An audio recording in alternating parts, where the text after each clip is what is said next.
అందరికీ యాషువా మెస్సియ నామం పేరిట షలోమ్. ఈ వారం 20వ పర్ష టెట్జావే.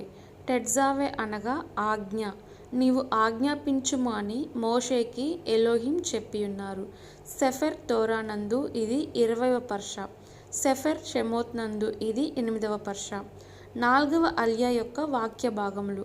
సెఫర్ షెమోత్ అనగా నిర్గమకాండము 29వ అధ్యాయం 1వ వచనం నుండి 18వ వచనం వరకు. 4వ అల్యాను గూర్చిన క్లుప్త వివరణ.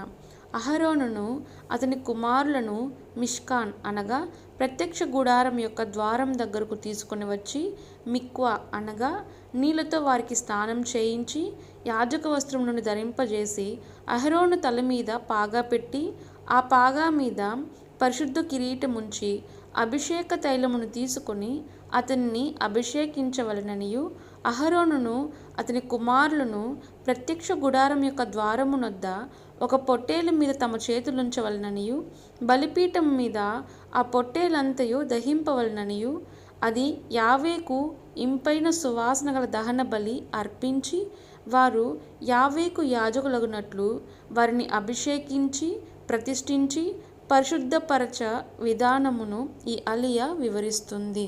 అందరికీ షలోమ్ లెహిత్రోత్.